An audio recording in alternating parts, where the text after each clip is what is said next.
In February 2014, Mt. Gox, the leading Bitcoin exchange worldwide, abruptly vanished from the internet. Overnight, 850,000 Bitcoins, valued at close to $500 million, disappeared into thin air. Anxious investors kept hitting refresh on the site, only to stare at an empty screen. Chatter on digital boards erupted with one frantic query: where did our funds go?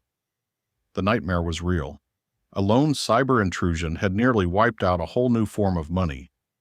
Yet how did a single breach come so close to ending Bitcoin? And who orchestrated the assault? Let's roll back several years. Back then, Bitcoin remained a niche interest for tech enthusiasts. Amid the competition, one platform dominated: Mt. Gox. At its height, this Tokyo operation managed about 70% of global Bitcoin trades. But could a guy without any corporate background truly oversee the planet's most vital exchange? If you aimed to trade Bitcoin in the early 2000s, chances are you used Mt. Gox. The title was an odd twist of history. It started as an online marketplace for magic, the gathering cards, until a developer called Jed McCaleb transformed it into a crypto hub. Come 2011, McCaleb passed control to a 26-year-old French coder, Marc Karpeles, who stepped up as Mt. Gox's chief executive. Karpeles made for an improbable online ruler. He adopted the alias Magical Tux, embracing his self-described super nerd vibe and boasting an IQ well above the norm. Those in the know claimed he reveled in the spotlight. He thrived on compliments and being dubbed Bitcoin's monarch, one source remembered. During Karpeles's leadership, Mt. Gox evolved from a minor site into the core of the Bitcoin marketplace. By 2013, with Bitcoin's value climbing into triple digits, the exchange processed massive trades and essentially dictated BTC's international rate. On record, Karpeles emerged as a rich player and a central player in the cryptocurrency uprising. Still, dominating the Bitcoin scene proved tough. Mt. Gox's infrastructure buckled amid the expansion.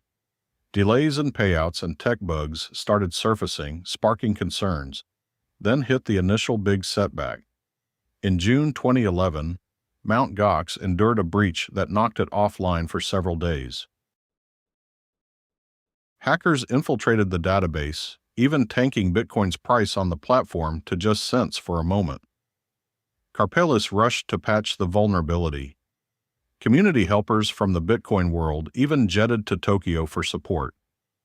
To their shock, though, on that fateful Saturday, Karpeles opted for a casual weekend break. The pair of aides were stunned. One later called it utterly mad and disheartening. Come Monday, Karpeles got back to duties, wasting time on minor chores like mailing packets while the platform stayed offline.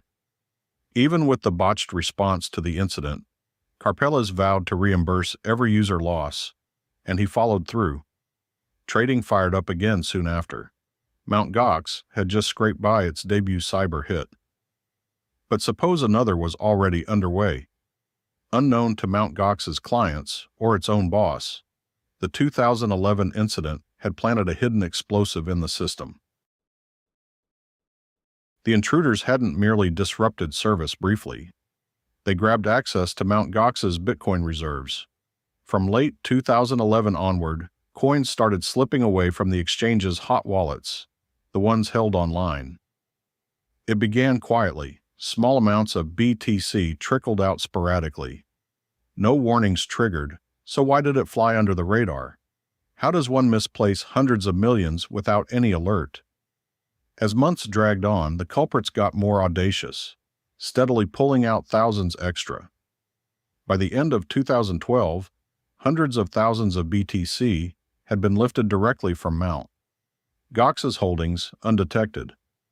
In hindsight, probes revealed that virtually all of those 850,000 lost Bitcoins were plucked from the hot wallet.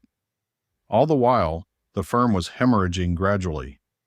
What allowed such a massive ripoff to persist unnoticed? The root cause: utter disarray inside. Reports painted Mt. Gox's setup as total disorder. Essential safeguards were ignored. The coding crew skipped standard version tracking and reliable testing setups. Shocking oversights for a money handling service.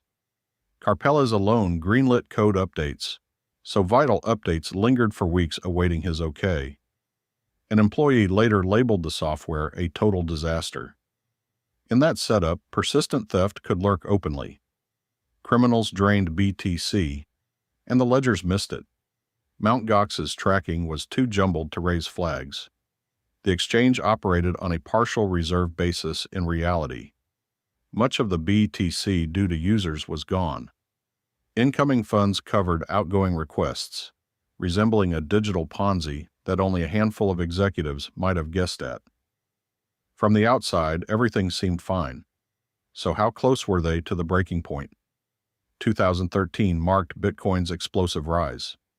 A single coin's worth jumped from around $13 to more than $1,000 and Mt. Gox surfed that surge as the world's top exchange.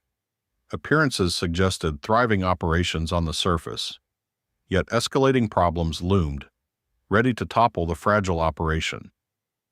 Throughout the year, clients voiced frustration over extended delays in accessing their money. Certain account holders endured waits of several months for wire transfers or Bitcoin payouts that ought to have processed in mere days. Mt. Gox would temporarily suspend outflows, attribute it to routine maintenance, restart them briefly, only to halt again. For numerous observers, this pattern hinted at deeper decay hidden away. Midway through 2013, U.S. regulators confiscated roughly $5 million from Mt. Gox's banking holdings due to violations of compliance rules. Soon afterward, an ex-business associate filed a $75 million lawsuit against Mt. Gox stemming from a contractual disagreement. Such blows damaged both the firm's coffers and its standing. Toward the close of 2013, rivals like Bitstamp were surging ahead, eroding Mt. Gox's dominant market position at a rapid clip. Yet if access to funds continued to stall, how long before patrons reached their breaking point? Discussions on Bitcoin discussion boards buzzed with theories that Mt. Gox was facing grave difficulties. The payout glitches dragged on, and each fresh justification from Mark Karpelas rang increasingly hollow. Within Mt. Gox's walls, focus had gone astray. Rather than tackling the platform's fundamental flaws, Mark channeled resources into a personal venture, a Bitcoin-themed cafe in Tokyo. He invested nearly $1 million transforming part of the Mt. Gox headquarters into a chic bistro where all purchases could be made using cryptocurrency. Mark eagerly customized a point-of-sale setup for the spot, flaunting his programming prowess. All the while, customer inquiries piled up without replies, and the exchange's underlying systems stayed perilously unstable. Staff members were perplexed. It resembled a ship's commander overlooking hull breaches while fussing over cabin aesthetics.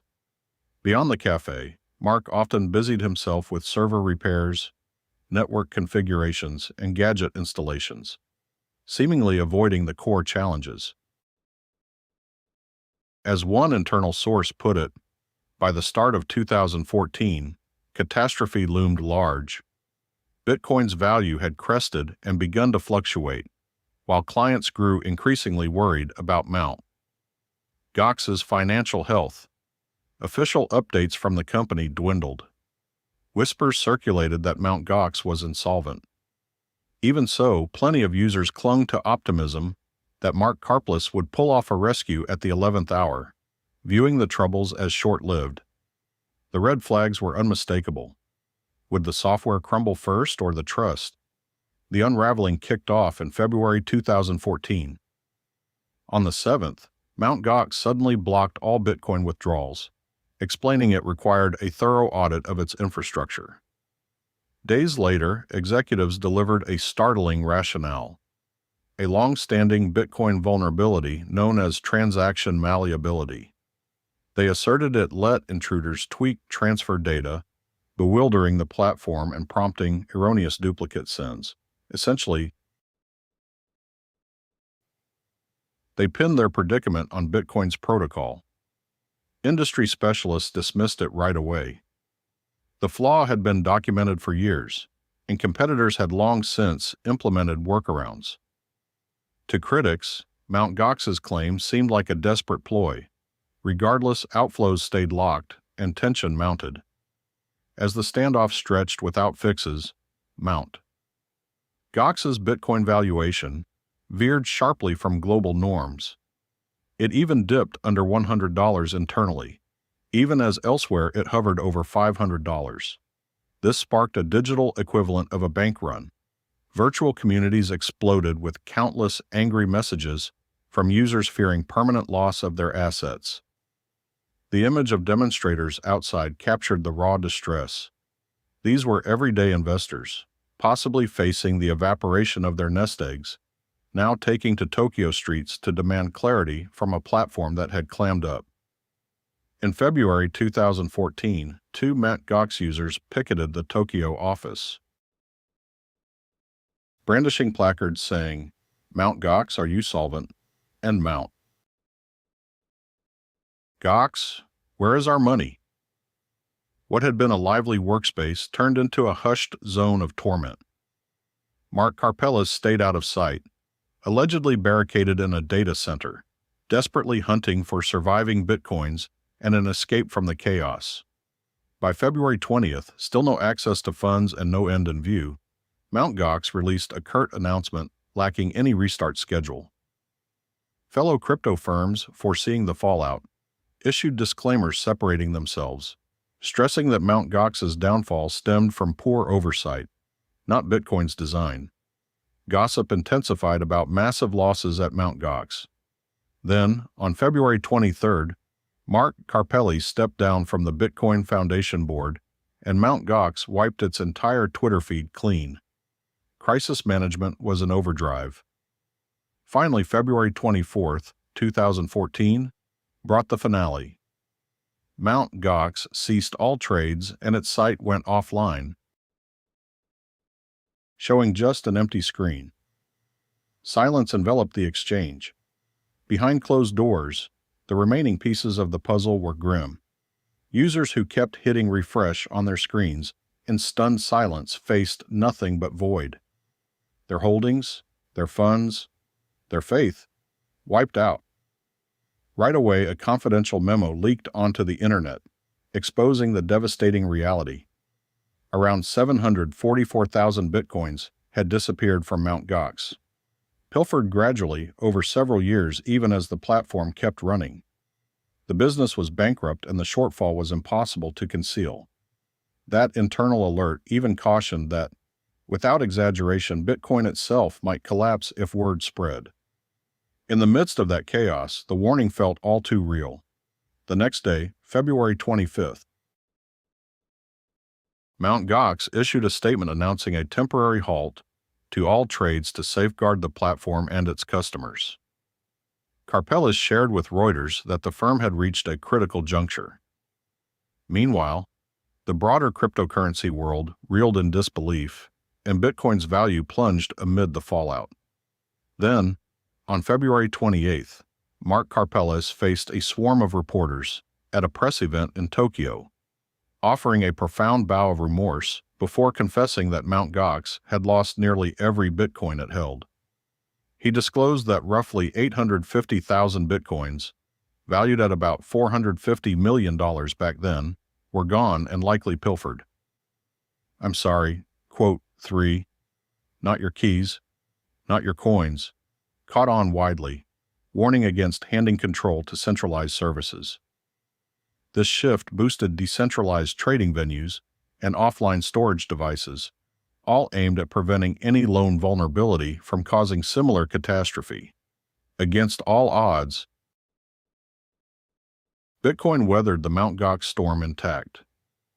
Just a year post-hack, the blockchain was back in full swing, with values rebounding and climbing to unprecedented peaks down the line.